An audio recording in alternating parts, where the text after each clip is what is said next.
Salut à tous la team, aujourd'hui on va s'attaquer à un concept qui est très répandu dans le YouTube game, c'est-à-dire il y a une bande-annonce qui va défiler en bas de l'écran et moi je vais réagir à ça. Aujourd'hui on va parler d'un film d'auteur, un film excellentissime.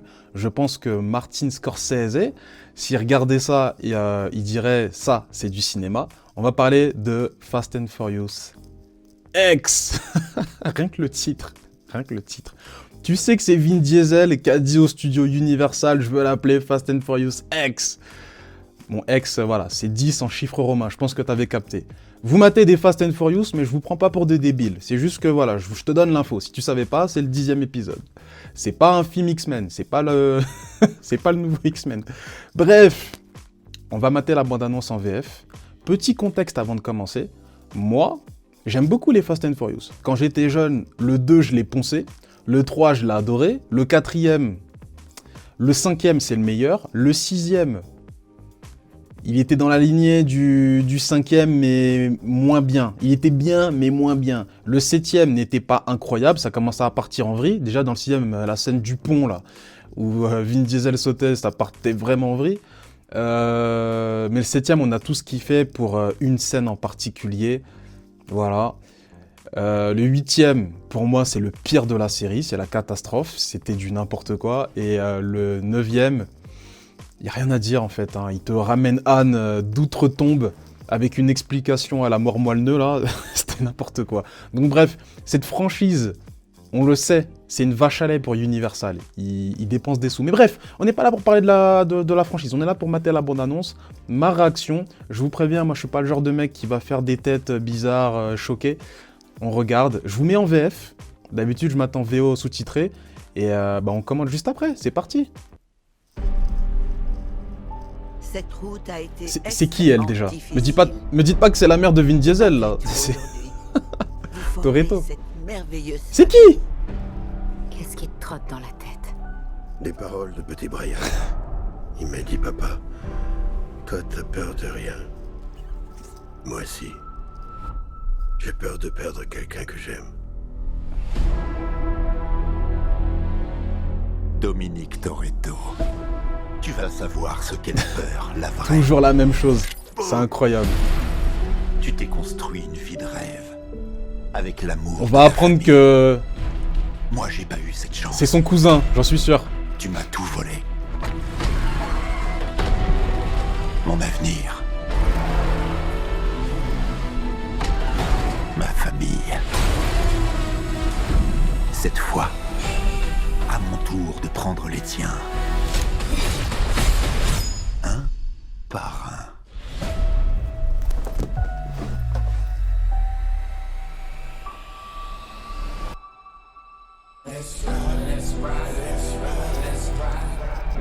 Il vient vous chercher avec tout son arsenal.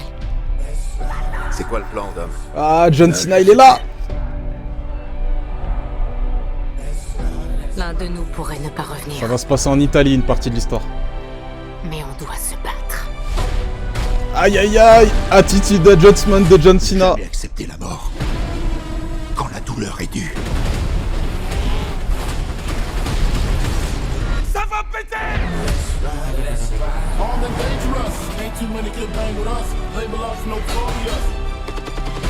C'est un piège. Il essaie de nous séparer. On gagnait parce qu'on voulait gagner. On courait pour le respect. Aujourd'hui, je cours pour éviter un bain de sang. On l'a déjà vu ça dans le 5e épisode, on l'a déjà vu. Nombreuses. Lesquels d'entre eux qui va choisir de sauver?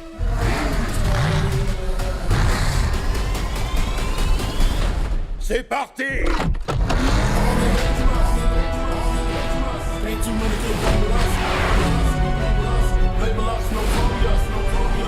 Le retour de Statham, Tu sais toujours conduire. Owen Shaw. À ton avis? Top départ. Sur le coup! On joue dans la même cour.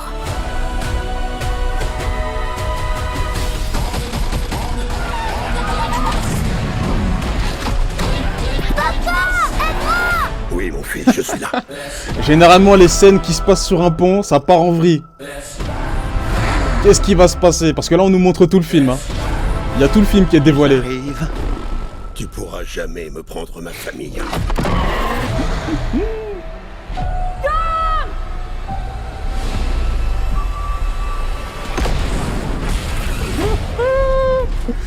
Incroyable.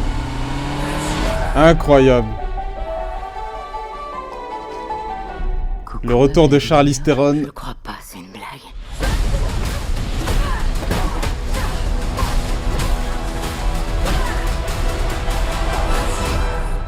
Le début de la dernière course. Le début de la dernière course. Ça, c'est drôle, ça. Combien de fois ils l'ont sorti, ce genre de phrase? Bon, les gars, voilà, on est dans la veine des Fast and Furious, hein, c'est toujours les mêmes conneries. Donc, suis-je choqué? Bon, vite fait, on va revenir sur un détail. Jason Momoa qui dit parrain. C'est quoi ce bordel? À chaque fois dans les épisodes, l'antagoniste a un lien de parenté avec Toretto. La dernière fois, c'était Cena, c'est son frère. Au 9e épisode, on te sort qu'il a un petit frère. Voilà, bizarre. Il y avait le truc avec Letty qui, au final, on avait lavé son cerveau, elle était devenue méchante. Elle voulait tuer Toretto, nanani, nanana. Non, mais c'est quoi ces histoires? C'est quoi? Franchement, le scénariste, je crois que c'est Chris Morgan. J'ai beaucoup de respect pour toi pour les premiers épisodes, mais là, ça part en vrille, c'est n'importe quoi. Donc Jason Momoa, si j'ai bien compris, c'est le fils de l'antagoniste du 5e épisode.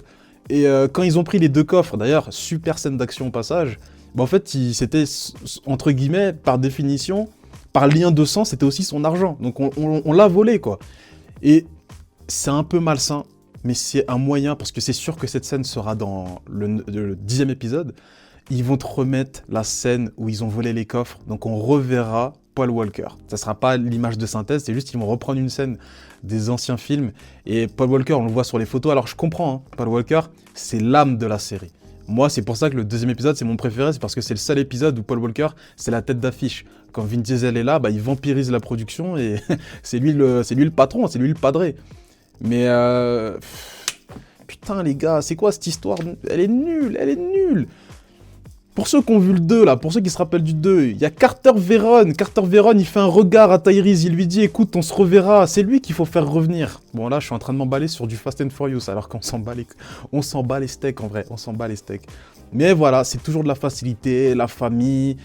Apparemment, Toretto est le parrain de Jason Momoa. Mais mec, on t'a jamais vu, frérot, on n'a jamais vu. Dans le 5, il n'y a jamais une mention, en fait, que ce mec-là, il a un fils qui est... En fait, j'étais en train de me dire, mais pourquoi tu débats sur Fast and Furious? Pourquoi tu débats? T'as pas besoin de débattre. Tu sais très bien que Universal, quand ils font ces films... Parlons de John Cena, on est sur une chaîne YouTube Catch. Parlons de John Cena, voilà. Bah, John Cena qui fait son finisher move, pour ceux qui connaissent le catch. John Cena, pour moi, il est en pilotage automatique. Hein. Pour moi, dans Peacemaker, on voit qu'il a une palette de jeux. Je dis pas que c'est un excellent acteur, mais il a quand même une palette de jeux. Il peut faire des trucs différents. Là, il fronce les sourcils, il fait le mec vénère, ça fonctionne. Mais en vrai, c'est juste parce que Dwayne Johnson ne veut plus assumer le rôle. C'est pour ça qu'ils ont ramené John Cena. Mais bordel de merde. Il faut... Enfin... On va y aller. Le 17 avril, le 17 mai, on sera au cinéma, les gars. On y sera. On va rigoler. Que dire? Bref, moi je vous laisse. J'ai même plus envie de débattre. Vite fait, la scène où ils se pointent les flingues, on l'a déjà vu dans le 5e épisode, où Toretto dit à Dwayne Johnson, à Hobbs, il lui dit ici c'est Rio. Et là, ils font exactement le même genre de truc, quoi. C'est ridicule, Pour terminer cette vidéo, moi j'ai beaucoup aimé Tokyo Drift et Sean Boswell avec Bow Wow. Tu les fais revenir, je crois que dans le 8e épisode on les voit un petit peu, je suis pas sûr. Non, dans le 9e on les voit. Des figurants, t'aurais pu les mettre dans le film, ça aurait été très important. Anne il fait écoute, moi je vais ramener mes potes pour aider à la mission. Non, ils le font pas. T'as encore une occasion de rassembler tous les personnages de la franchise, ils le font pas. Donc voilà. Donc bref, on regardera le film avec Clément, on fera une review le plus vite possible sur la chaîne YouTube Tag Team Crew, on fera la review sous le prisme de John Cena. Donc voilà, prenez soin de vous, peace.